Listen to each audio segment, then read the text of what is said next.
नमस्कार दोस्तों, स्वागत है आपका दृष्टि आईएएस के news on map world program में। मैं हूं केवल आपके सामने। चलिए, सबसे पहले हम देखते हैं बीते सप्ताह हमने इस प्रोग्राम से आपसे क्या सवाल पूछा था। जैसे कि आपको पता है कि हम सिर्फ मानचित्र पर आधारित प्रश्नों पर इस पर चर्चा करते हैं जो बीते एक सप्ताह में दुनिया में चर्चा में रही हैं। तो बीते सप्ताह हमने आपसे एक सवाल पूछा था। सवाल बहुत आसान सा था, सरल सा था कि चार झील क्षेत्र निम्नलिखित में से किन देशों में फैला हुआ है? नाइजीरिया, कैमरून, नाइजर या मोरक्को? आपको जवाब देके बताना है कि इसमें से सही जवाब क्या है। नीचे दिए गए कूट का प्रयोग करते हुए सही उत्तर चुनिए। केवल एक दो तीन, केवल दो तीन, केवल एक दो और एक दो तीन चार। चार झील के बारे में बताएं कि कितने देशों में फैला है, बता दीजिए। अगर आपको अंदाजा है तो चलिए, नहीं है तो हम अगर देखते हैं मैप को तो हमें यह पता चलेगा चार झील ऐसी जगह पर है जिसका विस्तार चार देशों में दिखाई देता है। एक चाड है जिसके नाम पे झील का नाम है, एक नाइजर है, एक नाइजीरिया है और एक कैमरून है। ये वो क्षेत्र है और इस प्रकार से यह बना हुआ है कि सबकी सीमा इससे लगी हुई है। तो चार देश है, नाइजीरिया, कैमरून, नाइजर और यहाँ पे देखिए मोरक्को। मोरक्को है क्या यहाँ पे? मोरक्को तो यहाँ है ही नहीं। चाड है, नाइजर है, नाइजीरिया है और कैमरून है। तो ऐसे में नाइजर, कैमरून हो गया, नाइजर हो गया, नाइजीरिया हो गया और चाड है नहीं। तो एक, दो और तीन। सही जवाब क्या होगा आपका? ए होगा। चलिए आगे बढ़े। चलिए अगला सवाल देखिए। गिनी की खाड़ी के संबंध में निम्नलिखित कथनों पर विचार कीजिए। पहला है, गिनी की खाड़ी प्राइम मेरिडियन और भूमध्य रेखा के जंक्शन पर स्थित है। फिर गिनी की खाड़ी समुद्री डकैती की कम गतिविधि के कारण समुद्री व्यापार के लिए विश्व के सबसे सुरक्षित क्षेत्रों में से एक है। फिर वोल्टा और नाइजर जैसी प्रमुख नदियां गिनी की खाड़ी में गिरती हैं। और अगला है, गिनी की खाड़ी में विश्व के कुल पेट्रोलियम भंडार का 35% से अधिक हिस्सा है। कितनी बातें इसमें से सही है, यही हमें बताना है। एक है, दो है, तीन है या सभी चार है? चलिए देखिए, अब गिनी की खाड़ी है कहां पे दुनिया के नक्शे पे? हमें अफ्रीका पे जाना पड़ेगा। अफ्रीका में कहां? पश्चिम की तरफ। यहां पर है गिनी की खाड़ी। चलिए अभी आपको और अच्छे से समझना है तो ये देखिए, गिनी की खाड़ी ये वो क्षेत्र है जिसको हम बोलते हैं गिनी की खाड़ी। अब आप देखिए स्टेटमेंट, प्राइम मेरिडियन और भूमध्य रेखा के जंक्शन पर है। अब आप यह देखिए, ये भूमध्य रेखा है, इक्वेटर है और ये प्राइम मेरिडियन है, वही प्राइम मेरिडियन जिसके बारे में हम बात करते रहते हैं। और इनका आपस में यहां पे देखें तो मिलना होता है। और ये जगह कौन सी है? गल्फ ऑफ गिनी है, गिनी की खाड़ी है। तो इसका मतलब पहली वाली बात सही है, जंक्शन पे मिले। गिनी की खाड़ी समुद्री डकैती की कम गतिविधि के कारण समुद्री व्यापार के लिए विश्व के सबसे सुरक्षित क्षेत्रों में से एक है। अगर इसका उल्टा लिखा होता तो बात सही होती, विश्व के सबसे असुरक्षित क्षेत्रों में से एक है। लेकिन सुरक्षित में नहीं है, यहां लूटपाट डकैती बहुत होती है। तो यह स्टेटमेंट हो गया गलत। अब तीसरा देखिए, वोल्टा और नाइजर जैसी प्रमुख नदियां गिनी की खाड़ी में गिरती हैं। अब आपको पता होना चाहिए वोल्टा और नाइजर नदी क्या सच में है या नहीं आती है यहाँ पे। तो देखिए पास से देखते हैं। वोल्टा, वोल्टा नदी को अगर हम देखें तो ये अटलांटिक ओशन वाला ये क्षेत्र देख रहे हैं, ये गिनी की खाड़ी वाला ही क्षेत्र है। और यहां पर ये जो वोल्टा नदी है तीन नदियों से मिलकर बनी है। एक है व्हाइट वोल्टा, फिर एक है रेड वोल्टा और फिर एक है ये ब्लैक वोल्टा। यही तीनों आपस में मिलकर बनती है वोल्टा नदी। और लेक वोल्टा से आगे होते हुए ये गिनी की खाड़ी में पहुंचती है। तो अब यहां पे देखें तो ये घाना वाला जो क्षेत्र है यहां से यहां पे इस गिनी की खाड़ी क्षेत्र में पहुंचती है। ठीक है, तो चलिए अब आपको जवाब मिल गया है। दोनों ही नदी की वोल्टा तो मिल गई, नाइजर नहीं मिली है। नाइजर को भी चलिए देख लीजिए, नाइजर को भी देखते हैं। नाइजर नदी भी आपको दिखाई दे जाएगी। अब जरा ध्यान से देखिएगा, ठीक है। ये है नाइजर नदी, ये नाइजर नदी आई और यहां पे नाइजीरिया से ये गल्फ ऑफ गिनी में पहुंच गई। अब आपको जवाब मिल गया, ये स्टेटमेंट सही है। अब चौथा वाला देखिए, गिनी की खाड़ी में विश्व के कुल पेट्रोलियम भंडार का 35% से अधिक हिस्सा है। निकाला भले न जा रहा हो, हिस्सा है। ये बात तथ्यात्मक जानकारी सही है। तो चौथी वाली सही है, पहली वाली सही है, तीसरी वाली बात सही है। कुल कितनी बातें सही है, कितने कथन सही हैं ये बताना है। तो आप बोलेंगे तीन, केवल तीन। सी हो गया। चलिए तो जवाब आपको मिल गया। अगर ये डकैती वाली बात गलत नहीं होती तो चारों सही हो जाती। चलिए अब आगे बढ़ते हैं। निम्नलिखित कथनों पर विचार कीजिए। यह यूनाइटेड किंगडम की दूसरी सबसे लंबी नदी है। लंदन इसके तट पर स्थित है। यह उत्तरी सागर में गिरती है। अब 3 स्टेटमेंट है, आपको बताना है सबसे बेहतर रूप से संबंधित जो इसमें से विवरण देता हूं।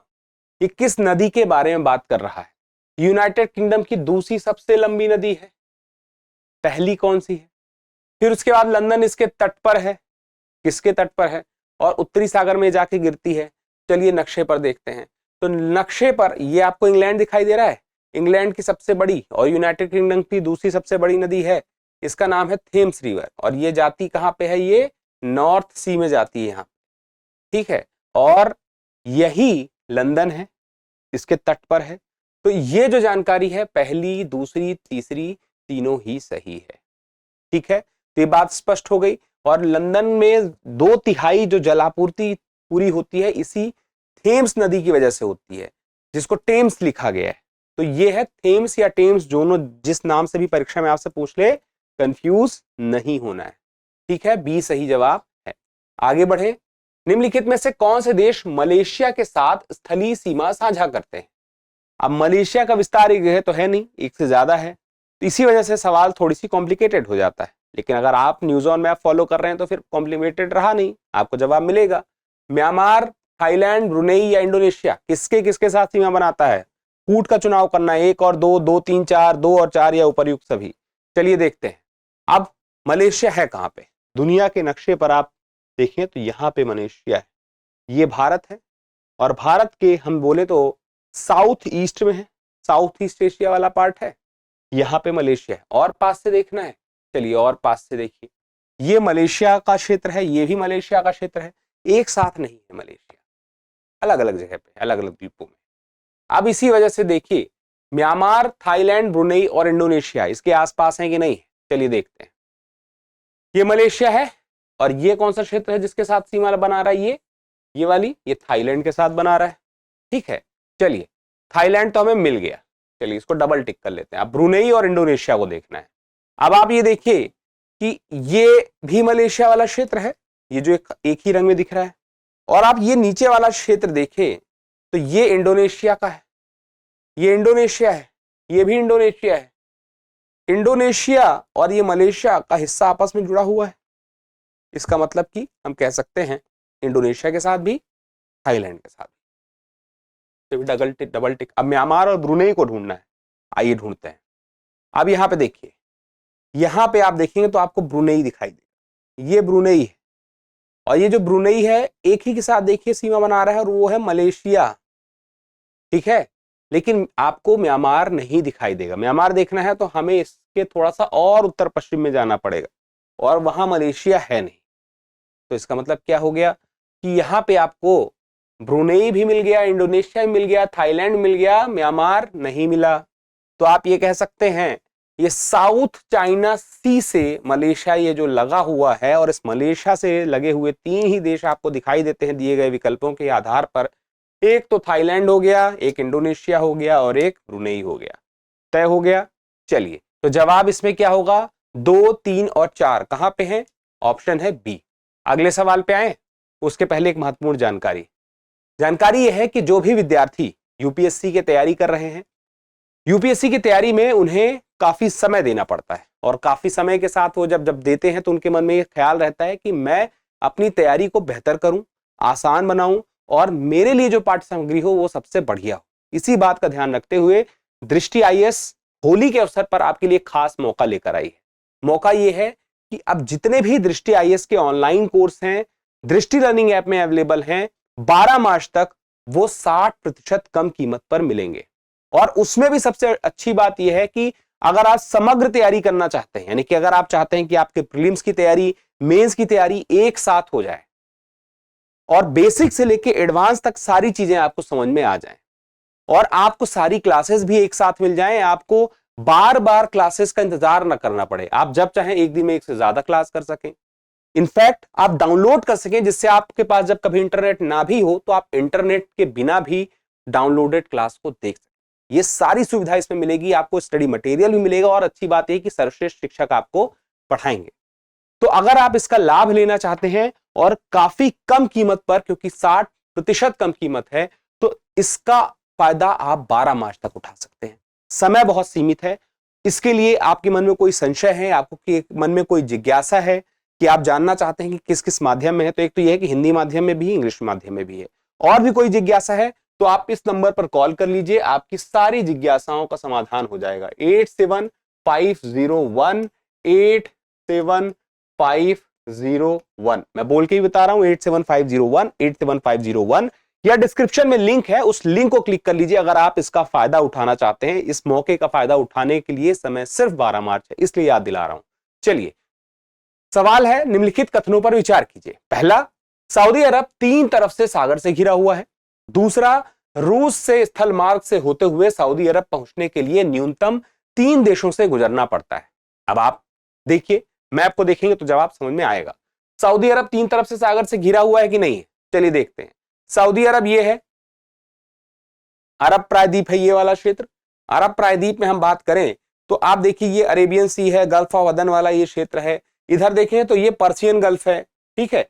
तो सऊदी अरब के एक तरफ तो पर्शियन गल्फ है, एक तरफ रेड सी है, ठीक है। लेकिन यहां पे देखिए 3 तरफ से सागर से घिरा हुआ। तीसरी तरफ से सागर से कहां है? तीसरी तरफ तो यमन है, ओमान है, यूएई है, और इस तरफ बाकी के दूसरे देश हैं। 2 ही तरफ से घिरा है, एक तरफ रेड सी है और दूसरी तरफ पर्शियन गल्फ है। और ये जो ग्रीन कलर से आप देख रहे हैं, ये है सऊदी अरेबिया या सऊदी अरब। तो इसका मतलब क्या हुआ? इसका मतलब हुआ कि 3 तरफ से नहीं है, तो आप कहेंगे ये स्टेटमेंट फिर गलत है। फिर देखिए, रूस से स्थल मार्ग से होते हुए सऊदी अरब पहुंचने के लिए न्यूनतम 3 देशों से गुजरना पड़ेगा। अब रूस से स्थल मार्ग से जाना है सऊदी अरब, चलिए चलते हैं। अब देखिए, ये है रूस वाला क्षेत्र, ये येलो कलर का है।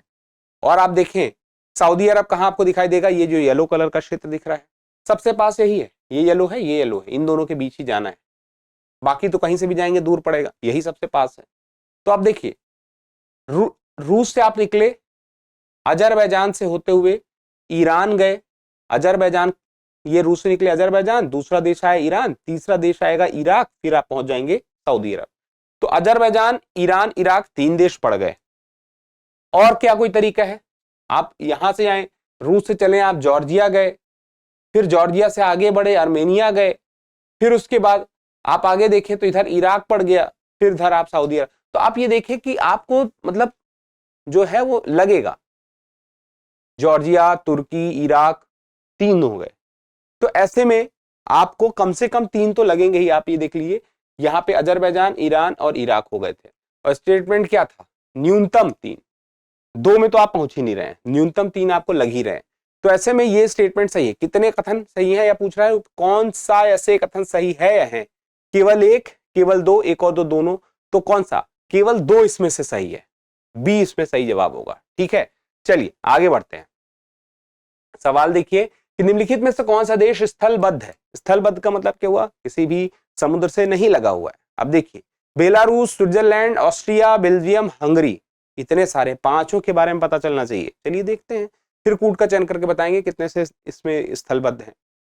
अब एक एक करके चलिए ढूंढते हैं। यह है बेलारूस, यूरोप में स्थलबद्ध दिखाई देता है, चारों तरफ देश ही देश है, तो बेलारूस है स्थलबद्ध। चलिए आगे बढ़ते हैं।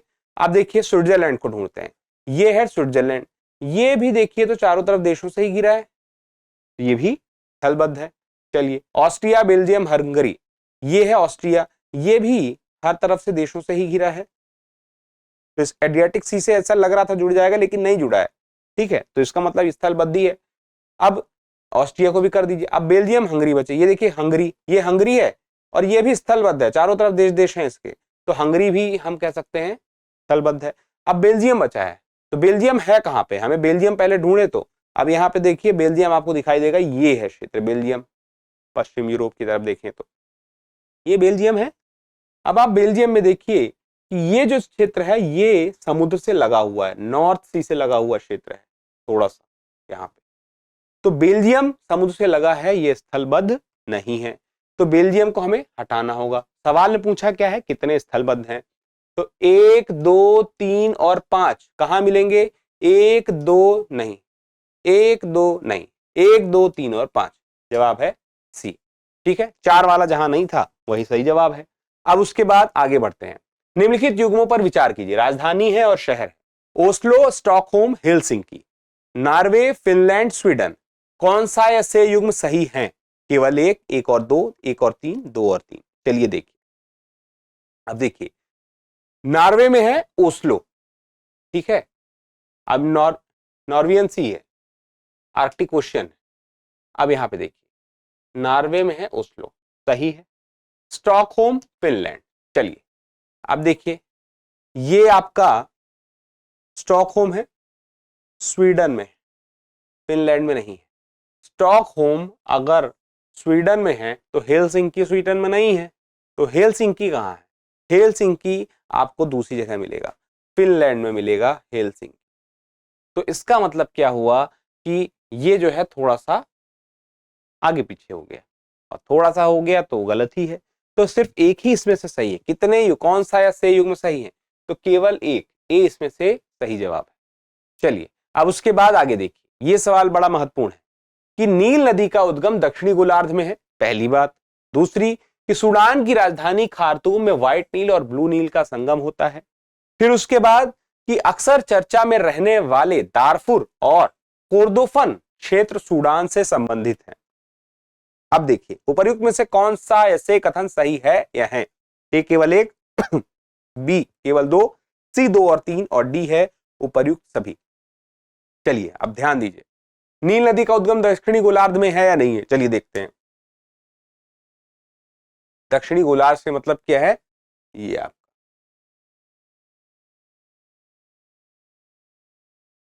ये उत्तरी गोलार्ध है और ये दक्षिणी गोलार्ध। यहां पे आपको कुछ अलग तरह की बॉडी दिख रही है, ये अफ्रीका है। अफ्रीका के आप देखें इस क्षेत्र में ये दक्षिण की तरफ जो पड़ रहा है वो है क्या? वो क्या है जिसके बारे में आपको जानना जरूरी है? Lake Victoria. लेक विक्टोरिया से अगर आप देखें तो एक नदी आगे बढ़ती है, ये कौन सी नदी है? ये व्हाइट नील है। फिर लेक ताना से एक नदी आगे बढ़ती है, और ये कौन सी नदी है? ये ब्लू नील है। और ये आगे एक जगह पे जाके मिलती है जिसका नाम है खार्तूम, और ये खार्तूम जो है सूडान की राजधानी है, ये खार्तूम है। तो लेक ताना जो कि इथियोपिया में है, वहां से ब्लू नील निकली, और यहां पे देखें लेक विक्टोरिया से हम देखें तो एक व्हाइट नील निकली। और लेक विक्टोरिया जो इस प्रकार से आता है क्षेत्र है जो दक्षिण में हमें दिखाई देता है इसका भाग, क्योंकि दक्षिण में इसका विस्तार ज्यादा है। तो हम देखें तो उसका एक तरह से जो कह रहा है कि उद्गम दक्षिणी गोलार्ध में है, तो ये बात गलत नहीं हो सकती है। तो अब यहाँ पे आगे देखिए कि सूडान की राजधानी खार्तूम में व्हाइट नील ब्लू नील का संगम होता है, तो भी हमने देख लिया। फिर तीसरी बात, अक्सर चर्चा में रहने वाला दारफुर और कोर्दोफन क्षेत्र सूडान से संबंधित है कि नहीं है? अब देखिए दो नाम बोला है, एक बोला दारफुर और कोर्दोफन। अब चलिए एक बार देखिए मैप में, आपको दिखाई देगा, एक ये है, एक ये, दारफुर और कुर्दुफन। और ये कहां पे है? ये सूडान का ही क्षेत्र है, ये सूडान का ही क्षेत्र है, उसी के अंतर्गत है। ठीक है, तो ये बात भी सही है। अगर तीनों बातें सही हैं तो हम क्या बोलेंगे? हम बोलेंगे उपर्युक्त सभी, पहला दूसरा तीसरा तीनों ही सही है। अब आपको जवाब मिल चुका है, तो चलिए आगे बढ़ते हैं। आगे एक महत्वपूर्ण आपके लिए वही जानकारी है, रिकॉल आपको करा रहा हूं कि जो भी विद्यार्थी डिस्काउंट का लाभ लेना चाहते हैं तो होली स्पेशल ऑफर उनके लिए आ गया है।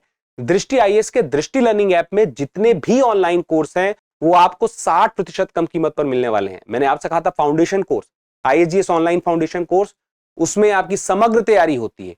तो आईएसजीएस ऑनलाइन फाउंडेशन कोर्स में आपकी समग्र तैयारी प्रीलिम्स और मेंस की होगी। उसके अलावा अगर आप चाहते हैं कि प्रीलिम्स की तैयारी आपकी हो तो उसके लिए भी एक कोर्स है।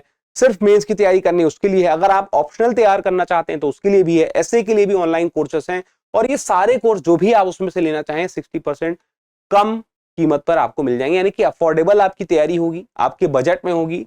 और सबसे अच्छी बात यह है कि आप अपने घर से कभी भी कहीं से भी क्लास कर सकते हैं, अपने मन चाहे टाइम पे कर सकते हैं, जितनी स्पीड में क्लास करना चाहे कर सकते हैं, और रिवीजन करने का भी अवसर मिलेगा, स्टडी मटेरियल भी आपको मिलेगा। इनफैक्ट अब ये तो क्लास की बात होगी, अगर आप टेस्ट सीरीज लेते हैं तो भी 40% कम कीमत पर है। और दृष्टि आईएएस की जितनी भी किताबें हैं वो आप 12 मार्च तक अगर परचेस करते हैं तो आपको 40% कम कीमत पर मिलेंगी। लेकिन याद रखिए सिर्फ 12 मार्च तक ये ऑफर है, तो इसका लाभ अगर आप उठाना चाहते हैं तो अभी कॉल कर लीजिए, कोई संशय ना हो आपके मन में उसको दूर करने के लिए 87501 87501 01। इस नंबर पर कॉल कर लीजिए, हमारे एक्सपर्ट्स आपको जो भी आपको जानना है वो जानकारी दे देंगे, आप इस डिस्काउंट का लाभ सुनिश्चित कर पाएंगे। या फिर डिस्क्रिप्शन में एक लिंक है, उस लिंक पे जाके क्लिक कर दीजिए, डिटेल फिल कर दीजिए, आपका डिस्काउंट सिक्योर हो जाएगा। ये बात स्पष्ट हो गई। अब चलिए आगे देखते हैं। अभ्यास प्रश्न, निम्नलिखित में से कौन से देश नीदरलैंड के पड़ोसी हैं? एक बार देख लीजिए, जर्मनी है, बेल्जियम है, लग्जमबर्ग है। अब आपको बताना है उपर्युक्त में से कौन सा ऐसे कथन सही है या है। ए 1 और 2, बी 1 और 3, सी 2 और 3 और डी है उपर्युक्त सभी। तो इस सवाल का जवाब देने का प्रयास कीजिएगा, क्योंकि जब आप जवाब देते हैं तो हमें और बेहतर करने की प्रेरणा मिलती है।